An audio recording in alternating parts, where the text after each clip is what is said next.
Yo, yo, yo, this is your man Who Did It this time, coming at you with another cross reference. And this one is going to be titled, Who's Getting on This Ride? Who's getting on this ride? Now, you all are going to have to bear with me because I like to be a little bit shorter with my message and my delivery. But I also know that it's going to be very detailed, and I don't want to be perplexed in any way and cause any type of confusion to your mental. Who's getting on this ride? As of late at work, I've been observing a particular client of mine who is fixated and fascinated with all of the different roller coasters all around the world, all around the globe, Asia, India, pick a continent.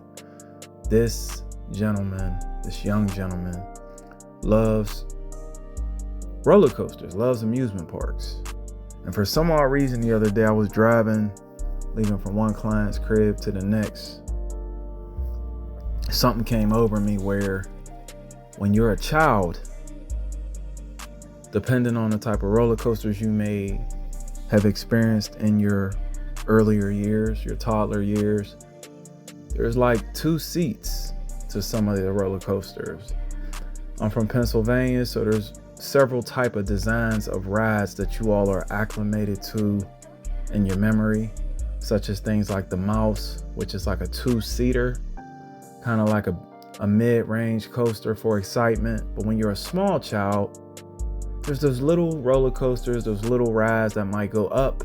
You get a couple screams from the parents. Nowadays, they may snap a photo from their mobile device, and then they come back down, and it's the world to them. There's like 4 people or 4 little children.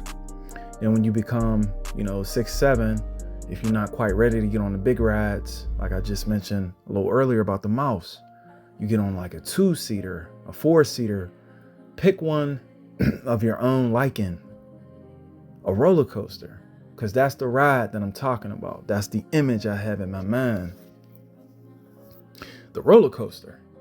So when you're 6 or 7, you might get on that, and you have a couple riders with you. Maybe your mom or your father or your cousin or your older sibling will be that first one rolling their eyes.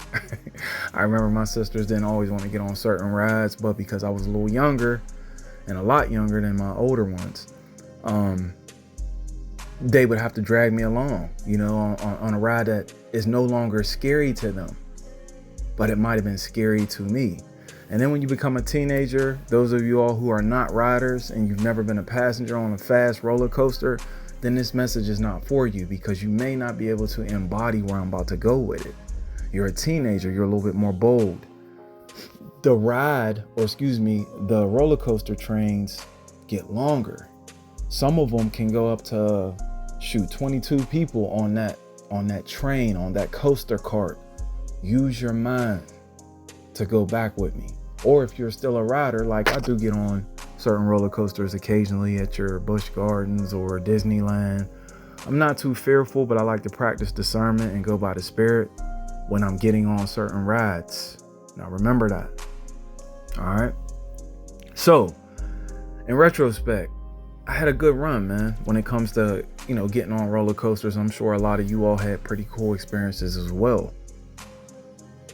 But once you hit your adulthood, especially once you become a parent and you start watching your children kind of have their own individual experiences, you start to realize, were you there for their first little roller coaster ride or their first ride, period? It might have been a little car, a 2-seater. They might have got on their first ride by themselves, and you were there to experience it. Pardon me. So that's where we want to go, the roller coaster experience, right? Now let's attack it and attach it to what we always do here on Who Did It's page. Metaphorically speaking, we're no longer children, man. So let's just make it plain. Who's getting on these roller coaster rides with you in life? And some of you all, you may have changed certain roller coasters depending on circumstances, just like in real life. Or your experiences being at an amusement park. You don't get on the same roller coaster over and over again unless you're part of You know, as we like to call it, the A team. Maybe you have some type of touch, some intellectual disability, some touch of autism where you have to keep getting on the same ride. And that's okay. But we're not talking about that metaphorically. We're talking about those of you all who may have got on one ride and it was kind of scary, but you had the courage to get on the biggest ride in the daggone park. And now you realize once you're getting on there, man, this thing's going higher and higher. You're going to go up. You're going to go down. You're going to go upside down. You're going to go sideways. You're going to shake a little bit. Things are going to seem scary, especially your first experience. But you're going to remember who was on that ride with you, especially if we're talking family. Now, if some of you all, I know at some amusement parks, when they run out of passengers, they make you ride with a stranger.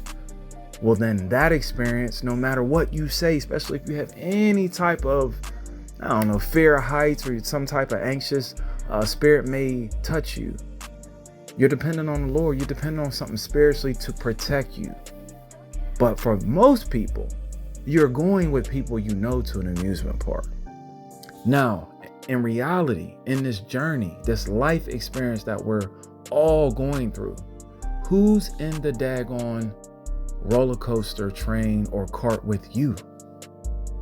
Because I want to make it selfish right now and just apply it to my own journey. As a child, I was probably in a good, 6-seater. I had my sisters, my parents, and God has been good to me.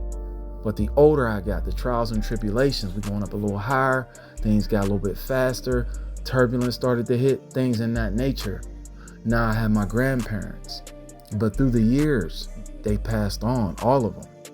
Great uncles, great aunts. So who else got in the daggone carts with me? And I had to think about that. Just playing a little bit of games while I was driving from one destination to another. But I thought of asking you all out there, if we was on a ride, a roller coaster ride, are you on a 2-seater? Are you by yourself? Yes, there's a blessing to say that you know a lot of people and you think them people's riding with you. But the higher up we go and the different obstacles, the different rides that may be in this park, certain people ain't gonna be able to get on. They ain't big enough. They ain't tall enough. They ain't got enough courage.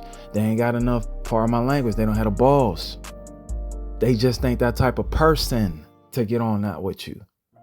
Well, how is that when it comes to your spirituality, holistically speaking? I thought about that, man. Some of my friends that have been with me since, elementary school, darn near middle school, which is junior high. Some of them have been on the ride with me. Ups, downs, losses, marriages, weddings, funerals, birth of children, loss of big games, breakup with girlfriends, failing out of school. Not necessarily me, but I've been a part of their journey too. So the higher up we go, the more down we go, the faster this thing gets. People gonna change, man, especially when they get off that ride. So I just want you to think on that and marinate. How many people's gonna go up with you? How many people gonna go down with you?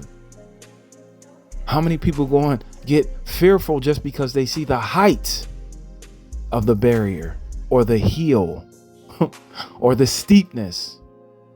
They don't want to get on there with you. So start paying attention who's going to be with you, because the ride may change here very soon. And if you have a 16-seater or a 22-seater like I'm reading about, you think you can name 22 people that would never change? Because I'm struggling. And I got children.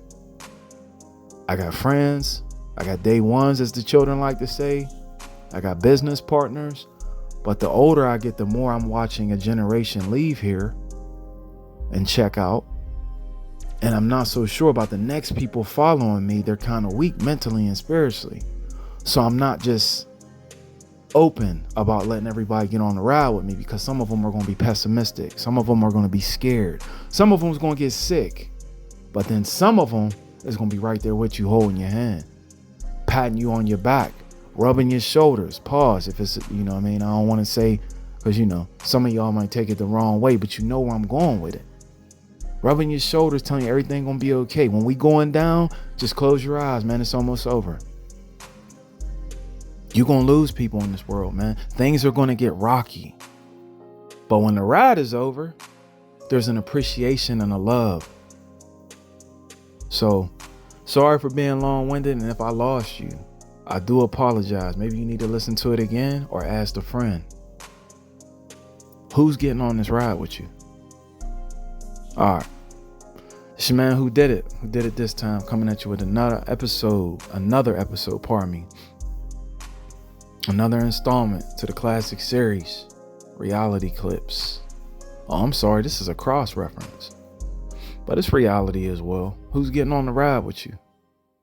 Y'all be blessed. Peace.